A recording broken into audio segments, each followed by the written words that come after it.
अस्सलाम वालेकुम। अच्छा भी आज हम देखते हैं एमडी कैट का जो लेक्चर है फोटोसिंथेसिस, जिसके अंदर जो कि बायोएनर्जेटिक का जो हमने पोर्शन स्टार्ट किया हुआ है।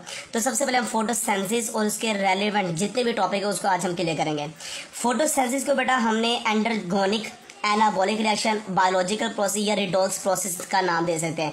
एंडरगोनिक का मतलब जिसके अंदर एनर्जी यूज होगी, एनाबॉलिक का मतलब जिसमें चीज़ों की फॉर्मेशन होगी, बड़े कॉम्प्लेक्स मॉलिक्यूल बनेंगे, रिडॉक्स का मतलब जिसमें ऑक्सीडेशन रिडक्शन का प्रोसेस हो रहा है, और बायोलॉजिकल प्रोसेस मतलब जिंदा जानदारों के अंदर चलने वाला जो प्रोसेस है उसका नाम क्या फोटोसिंथेसिस है। इसका सबसे बड़ा रोल क्या है? लाइट एनर्जी को चेंज करना केमिकल एनर्जी में, मतलब सोलर एनर्जी को ग्लूकोज के अंदर केमिकल एनर्जी को बनाने का जो प्रोसेस है वो फोटोसिंथेसिस है। ये कार्बन डाइऑक्साइड के 6 मॉलिक्यूल, 12 मॉलिक्यूल वाटर के लाइट की मौजूदगी में, क्लोरोफिल की मौजूदगी में कार्बन डाइऑक्साइड रिड्यूस होती है और बना देती है ग्लूकोज को, और वाटर से आगे फॉर्मेशन हो जाती है ऑक्सीजन का मॉलिक्यूल। तो वाटर की ऑक्सीडेशन होती है, कार्बन डाइऑक्साइड की रिडक्शन होती है, इन दोनों के मिला तो क्या बन गया? रिडॉक्स रिएक्शन बन गया। अभी जो कार्बन डाइऑक्साइड है एयर के अंदर 0.03 से लेकर 0.04% होती है, पर यही जो प्लांट है जो कि ट्रस्टेड इन्वायरमेंट के हैं वो इसी एयर से कार्बन डाइऑक्साइड को यूज़ कर लेते हैं। बट जो पानी में रहने वाले एक्वाटिक प्लांट्स है वो डिजोल्व फॉर्म में कार्बन डाइऑक्साइड को लेते हैं, जो कि कार्बोनेट की शक्ल में मौजूद होती है। तो कोई भी प्लांट जो भी होगा कार्बन डाइऑक्साइड को जो अब्जॉर्ब करता है वो स्टोमेटा से करता है, और स्टोमेटा से ले जाता है गार्ड सेल के अंदर, जहाँ पे क्या मौजूद है? क्लोरोप्लास्ट मौजूद है।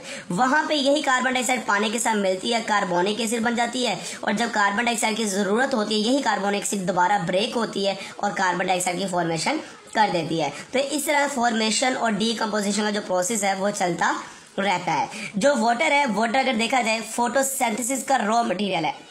तो किसी भी प्लांट के तो जो लीफ है उसके पास सेल्स होता है जिसका नाम क्या है? Mesophyll cell. उन मेसोफिल सेल के साथ पानी की एक बारीक सी लेयर होती है जिसको वाटर फिल्म कहा जाता है, मतलब कि वो पानी की एक छोटी सी बारीक सी फिल्म होती है, और इसका काम क्या होता है? अब्जॉर्प्शन में मदद देना किसकी बेटा? कार्बन डाइऑक्साइड की। यही अगर देखा जाए किसी भी प्लांट के अंदर ये जो वाटर मॉलिक्यूल है ये अक्सर ब्रेकडाउन होता रहता है, और इसकी ब्रेकडाउन को कहते हैं फोटोलाइसिस। लाइट की मौजूदगी में पानी का टूटना देखकर फोटोलाइसिस है, और क्या बनाएगा? हाइड्रोजन और ऑक्सीजन। ये ऑक्सीजन तो एटमॉस्फेरिक ऑक्सीजन होगी जिसके जरिए हम सांस ले रहे हैं। जैसे हम कहते हैं कि दरख्त ज़्यादा से ज़्यादा लगाएं ताकि इस ऑक्सीजन की रेशो बढ़ती जाए, और ये जो हाइड्रोजन है ये प्लांट यूज़ करेगा NADH2 रिड्यूसिंग एनर्जी को बनाने के लिए। तो ऐसा प्रोसेस जिसमें ब्रेकडाउन होती है वाटर की बाय फोटो सिस्टम 680 के अंदर in the presence of light, इसको कहते हैं दे आर कॉल्ड फोटोलाइसिस है। ये जो वाटर मॉलिक्यूल है ना, ये आपने याद रखना कि इस वाटर मॉलिक्यूल से ऑक्सीजन की फॉर्मेशन होती है। ये हमें कैसे पता लगा? कि जैसे फोटोसिंथेसिस का रिएक्शन देखा जाए कार्बन डाइऑक्साइड वाटर